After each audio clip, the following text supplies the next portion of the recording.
ఒక కార్తీక దీపం, చక్రవాకం, మొగిలి రేకులు ఇలాంటి టీవీ సీరియల్ లాగా 2 ఏళ్ల నుంచి నడుపుకుంటూనే వస్తున్నాడు ఈ డ్రామాలన్నీ. పోలీస్ డిపార్ట్మెంట్, పోలీస్ వ్యవస్థ అంతా కూడా ఇటు ప్రజాప్రతినిధుల కంట్రోల్లో ఉంటుంది కదా. అప్పుడు మంత్రులు కానీ, ముఖ్యమంత్రి కానీ వాళ్ళ ఆదేశాల ప్రకారమే డిపార్ట్మెంట్ నడుచుకుంటుంది కదా. కాంగ్రెస్ పార్టీ మీద చర్యలు ఉండవు, చోటే భాయ్ మీద చర్యలు ఉండవు, బడే భాయ్ కాపాడుకుంటూనే పోతారు. నిజంగా విచారణ అధికారులు ఈరోజు మీ నాయకులు బెదిరిస్తున్నారా?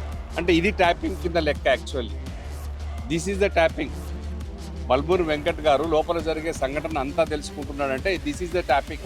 మీరు అన్నట్టుగా కార్తీక దీపం సీరియల్ లాగా సాగుతున్న ఈ ఫోన్ ట్యాపింగ్కి ఎప్పుడు ముగింపు పలుకుతుంది? మీరైనా నిజాలు చెప్పి ముగింపు పలికించేస్తారా, లేదా ప్రభుత్వమైనా నిజం చెప్పి ఆగుతుందా? మేము ఆల్వేస్ నిజాలు చెప్తున్నాం, వాళ్ళు అబద్ధాల కేసులు పెడుతున్నారు. ఫోన్ ట్యాపింగ్ కేసులో కేటీఆర్ సిట్ విచారణపై మనతో పాటు ఎంపీ వద్దిరాజు గారు మాట్లాడదాం. ఏంటంటే ఈ సిట్ విచారణ వల్ల ఎందుకు ఇంతమంది నాయకులు ఇంతలా వ్యతిరేకిస్తున్నారు? సిట్ తన పని తను చేసుకుపోతుంది, మీకు అభ్యంతరం ఏంటి? బీఆర్ఎస్ పార్టీ నాయకులకు ఎందుకు వ్యతిరేకిస్తున్నారు? అసలు చేస్తే కదా మేము, మా పార్టీ నాయకులకు టెలిఫోన్ స్కామ్ ట్యాపింగ్లకు సంబంధం ఉండదు. ఎప్పుడు కూడా ఏ రాజకీయ నాయకులు కూడా టెలిఫోన్ పట్టుకొని కూర్చొని ఒక సిస్టమ్ని ఆపరేట్ చేసి ట్యాప్ చేసి కూర్చొని ఇయర్ ఫోన్స్ పెట్టుకోను ఏదైనా ద్వారా వినరు. అది ఇవాళ క్రిస్టల్ క్లియర్గా మా ఆర్ఎస్ ప్రవీణ్ గారు క్లియర్గా ఎక్స్ప్లెయిన్ చేయడం జరిగింది. దాదాపు 45 నిమిషాలు.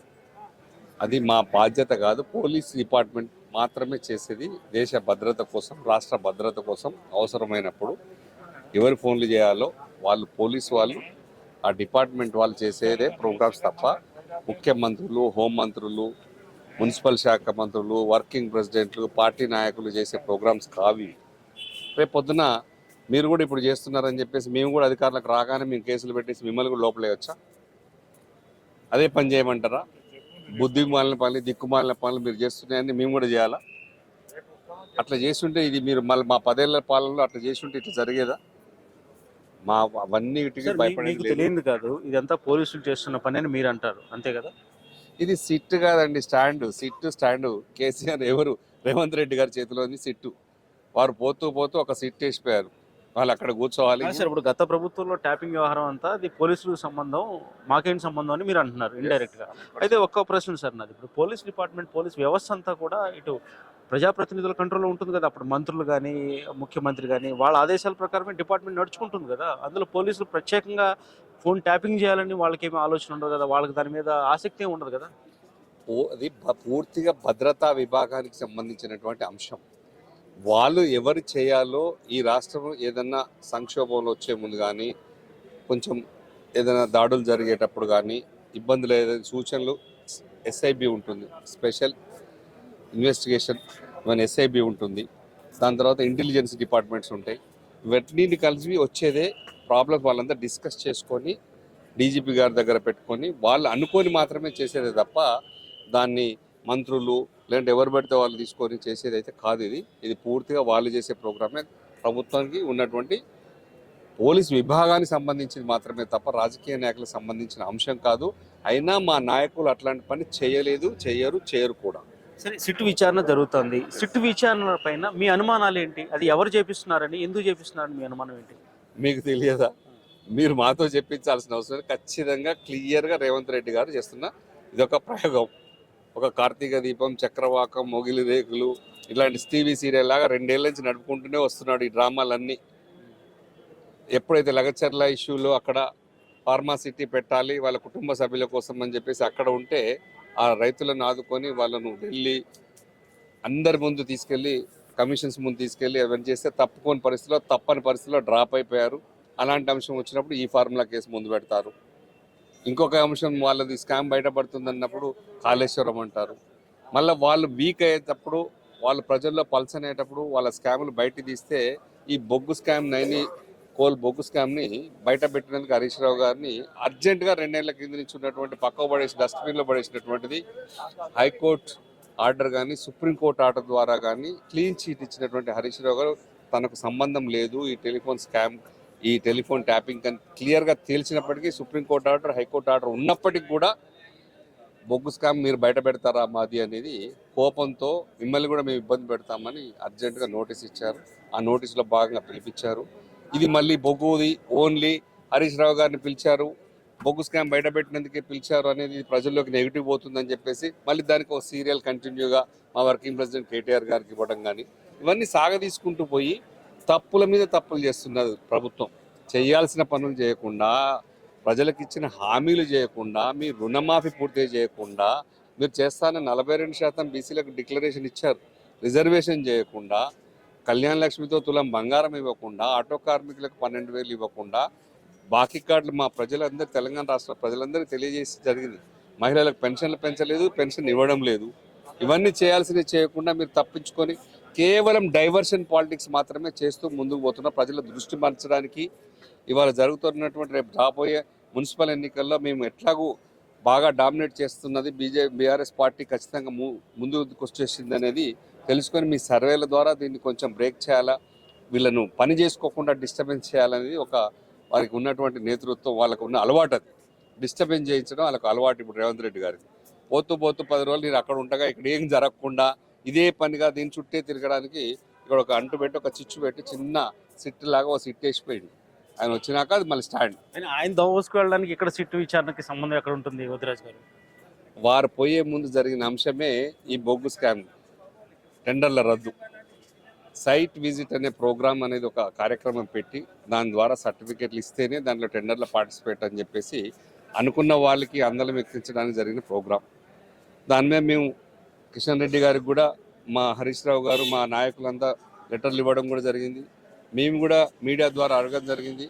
49% వాటా ఉన్నటువంటి కేంద్ర ప్రభుత్వానికి 51% ఉన్న రాష్ట్ర ప్రభుత్వం, మీ వాటా 49% ఉన్నప్పుడు ఈ స్కామ్లో ఈ భాగంలో మీరు కూడా భాగస్తులా? ఎప్పుడు కూడా బీఆర్ఎస్ పార్టీ ఏ నోటీస్ ఇచ్చినా, ఏ లెటర్లు ఇచ్చినా, ఏ రిప్రజెంటేషన్స్ ఇచ్చినా, సిబిఐకి ఇచ్చినా, ఈడీకి ఇచ్చినా, విజిలెన్స్ ఆఫీసర్స్కి ఇచ్చినా, ఎవరికి ఇచ్చినా కాంగ్రెస్ పార్టీ మీద చర్యలు ఉండవు, చోటే భాయ్ మీద చర్యలు ఉండవు, బడే భాయ్ కాపాడుకుంటూనే పోతారు.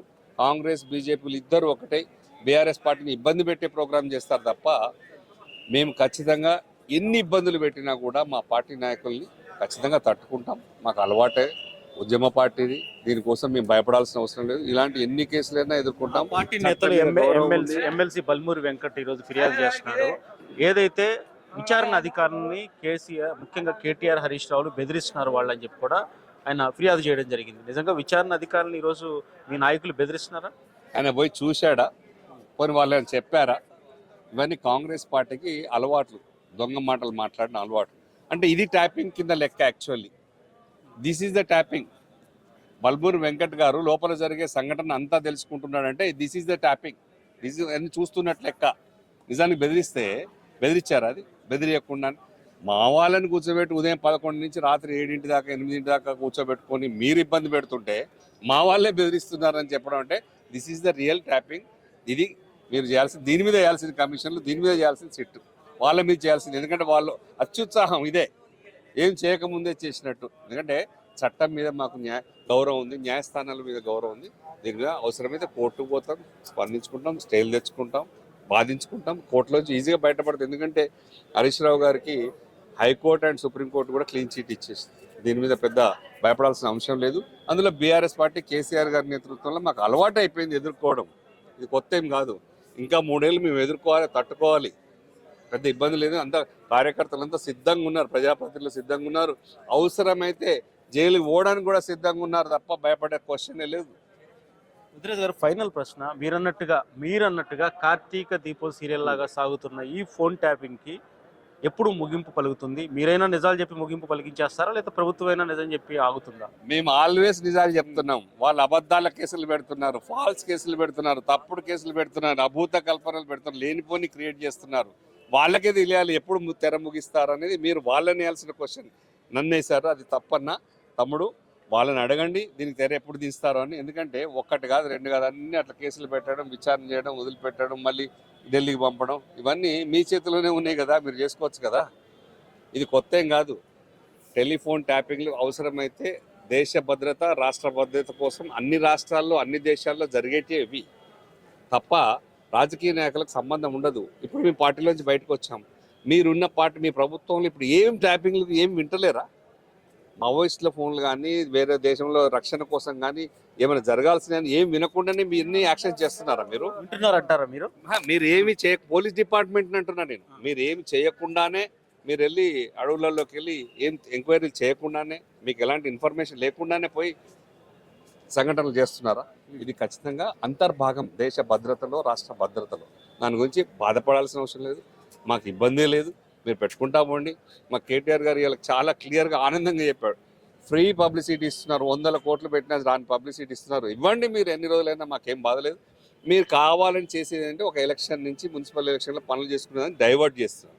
కానీ ఇక్కడి నుంచి కూడా మా వాళ్ళు తెలంగాణ రాష్ట్ర ప్రజలు, ఓటర్లు సంఘటితం కలిగిన వాళ్ళు, చైతన్యం కలిగిన వాళ్ళు మా వాళ్ళని ఇబ్బంది పెడుతున్నారు అని తెలుసుకొని ప్రజలకు, కాంగ్రెస్ పార్టీ ప్రజలు ఖచ్చితంగా కూడా బుద్ధి చెప్పనున్నారు. ఇది జరిగి తీరుతుంది. థ్యాంక్ యూ అండి. మొత్తానికి వదిరాజు గారు ఒకటే చెప్తున్నారు, కార్తీక దీపం సీరియల్ లాగా ఇంకా ఎన్నాళ్ళు ఈ ఫోన్ ట్యాపింగ్ ని మీరు సాగదీస్తారు, ఇప్పటికైనా ఆపండి అంటూ కూడా డిమాండ్ చేస్తున్నారు. శేష విపి దేశం, హైదరాబాద్.